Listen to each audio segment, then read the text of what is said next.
ತಿಳಿದುಕೊಂಡಿದ್ದೇವೆ. ಇಂದಿನ ವಿಷಯ ಹಿಂಸೆ, ಅಪರಾಧ ಹಾಗೂ ಅಪಘಾತಗಳ ಸಂದರ್ಭದಲ್ಲಿ ರಕ್ಷಣೆ ಮತ್ತು ಭದ್ರತೆ. ಮನೆಯಲ್ಲಿ ಅಪಾಯಕಾರಿ ವಸ್ತುಗಳಿಂದ ಮಕ್ಕಳು ದೂರವಿರಬೇಕು ಎಂಬುದರ ಬಗ್ಗೆ ಜಾಗೃತಿ ಮೂಡಿಸುವ ಒಂದು ಕಿರು ನಾಟಕವನ್ನು ನಿಮ್ಮ ಮುಂದೆ ಪ್ರಸ್ತುತಪಡಿಸುತ್ತಿದ್ದೇವೆ. ಮೊದಲಿಗೆ ಪಾತ್ರಗಳ ಪರಿಚಯವನ್ನು ಮಾಡಿಕೊಳ್ಳೋಣ. ನನ್ನ ಹೆಸರು ಅಶಿತಾ, ನಾನು ತಾಯಿಯ ಪಾತ್ರವನ್ನು ನಿರ್ವಹಿಸುತ್ತಿದ್ದೇನೆ. ನನ್ನ ಹೆಸರು ದೇವರಾಜ್, ನಾನು ಅಣ್ಣನ ಪಾತ್ರವನ್ನು ನಿರ್ವಹಿಸುತ್ತಿದ್ದೇನೆ. ನನ್ನ ಹೆಸರು ಧನಲಕ್ಷ್ಮಿ, ನಾನು ತಂಗಿಯ ಪಾತ್ರವನ್ನು ನಿರ್ವಹಿಸುತ್ತಿದ್ದೇನೆ. ನಾವು ಈಗ ನಾಟಕವನ್ನು ಆರಂಭಿಸೋಣ.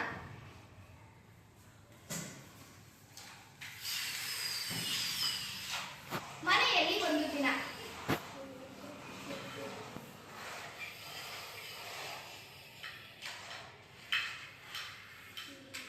ಅಯ್ಯೋ, ಒಲೆ ಮೇಲೆ ಹಾಲಿಟ್ಟಿದ್ದೆ.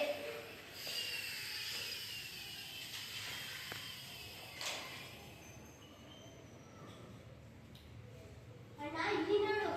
ಅಮ್ಮ ಹಣ್ಣು ಕತ್ತರಿಸುವ ಚಾಕು ಎಷ್ಟೊಂದು ಚೆನ್ನಾಗಿದೆ ಅಲ್ವಾ? ನಾನು ಇದ್ರಲ್ಲಿ ಆಟ ಆಡ್ಲಾ?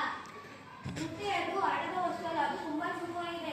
ಕೈ ಕಟ್ಟಾದರೆ ರಕ್ತ ಬರುತ್ತದೆ, ನನಗೆ ನೋವಾಗುತ್ತದೆ. ಆಮೇಲೆ ನಿಮಗೆ ಜೋರಾಗಿ ಹೇಳ್ತೀಯ ಅಷ್ಟೇ. ಇಲ್ಲಿ ನೋಡು, ಬೆಂಕಿ ಪಟ್ಟಣ ಹತ್ತದಲ್ಲಿ ಬೆಂಕಿಗಿದ್ರೆ ಮಜಾ ಬರುತ್ತೆ ಅಲ್ವಾ? ಇದ್ರಲ್ಲಿ ಆಟ ಆಡ್ಲಾ? ಅಯ್ಯೋ ಪುಟ್ಟಿ, ಬೆಂಕಿ ಪಟ್ಟಣ ಇನ್ನೂ ಅಪಾಯಕಾರಿ. ಇದರಿಂದ ಮನೆಗಳಿಗೆ ಬೆಂಕಿ ತಗಲಬಹುದು.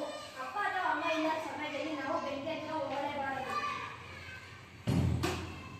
ಅಣ್ಣ, ಅಲ್ಲಿ ನೋಡು, ಅಮ್ಮ ನೀಲಿ ಬಾಟಲಲ್ಲಿ ಜ್ಯೂಸ್ ಇಟ್ಟಿದ್ದಾಳೆ. ನನಗೆ ಬೇರೆ ಹೊಟ್ಟೆ ಹಸಿದಿದೆ, ಬಾ ಇಬ್ರು ಹೋಗಿ ಕುಡಿಯೋಣ. ಪುಟ್ಟಿ, ಅದು ಜ್ಯೂಸ್ ಅಲ್ಲ, ಶೌಚಾಲಯ ಸ್ವಚ್ಛಗೊಳಿಸುವ ಫೆನೈಲ್. ಅದನ್ನು ಕುಡಿದರೆ ನಿನಗೆ ತೊಂದರೆಯಾಗಿ ಆಸ್ಪತ್ರೆಯನ್ನು ಸೇರ್ತೀಯ. ಇಲ್ಲಿ ನೋಡು, ಬಣ್ಣ ಬಣ್ಣದ ಚಾಕ್ಲೇಟ್. ನಾನು ಇದನ್ನಾದ್ರೂ ತಿನ್ಲಾ? ಪುಟ್ಟಿ, ಅದು ಚಾಕ್ಲೇಟ್ಗಳೆಲ್ಲ ಮಾತ್ರೆ. ಸಿಕ್ಕ ಸಿಕ್ಕ ಮಾತ್ರೆಗಳನ್ನು ತಿನ್ನುವುದರಿಂದ ಅಪಾಯವಾಗುತ್ತದೆ. ತಂದೆ ಅಥವಾ ತಾಯಿ ಕೊಟ್ಟ ಮಾತ್ರೆಗಳನ್ನು ಮಾತ್ರ ನಾವು ನುಂಗಬೇಕು. ಹೋಗೋಣ, ನೀನು ಏನೇನು ಹೇಳ್ತೀಯ? ನೀನು ನನ್ನ ಅಮ್ಮನ ಕೇಳ್ತೀನಿ, ನಡಿ. ಅಮ್ಮ ಅಮ್ಮ ನೋಡು, ಅಣ್ಣ ನೀವು ಏನೂ ಕೊಡ್ತಾ ಇಲ್ಲ. ಯಾಕೋ? ಅಮ್ಮ, ಅವಳು ಬೆಂಕಿ ಪಟ್ಟಣ, ಚಾಕು, ಫೆನೈಲ್ ಮಾತ್ರೆಗಳ ಜೊತೆ ಆಟ ಆಡುತ್ತಿದ್ದಾಳೆ. ಇವೆಲ್ಲ ನಮಗೆ ಅಪಾಯಕಾರಿ ಅಂತ ಹೇಳಿದ್ರೆ ಪುಟ್ಟಿ ನನ್ನ ಮಾತೇ ಕೇಳ್ತಿಲ್ಲ. ಅಣ್ಣ ಹೇಳ್ತಿರುವುದು 100ಕ್ಕೆ 100 ನಿಜ ಚಿನ್ನು. ನೋಡು ಮಗಳೇ, ನಮ್ಮ ಮನೆಯಲ್ಲಿ ನಮಗೆ ಸಹಾಯವಾಗುವ ಅನೇಕ ವಸ್ತುಗಳನ್ನು ನಾವು ಸರಿಯಾಗಿ ಬಳಸುತ್ತಿದ್ದರೆ ಅಪಾಯ ತರ್ತವೆ. ಅವು ಯಾವ್ಯಾವಮ್ಮ? ಕತ್ತರಿ, ಸೂಜಿ, ಚಾಕು ಮೊದಲಾದ ಚೂಪಾದ ವಸ್ತುಗಳಿಂದ ನಾವು ದೂರ ಇರಬೇಕು. ಆಮೇಲೆ ಪ್ಲಗ್ ಪಾಯಿಂಟ್ ಒಳಗೆ ಬೆರಳು ಹಾಕಬಾರದು. ಮೊಬೈಲ್ ಚಾರ್ಜರ್ ಅನ್ನು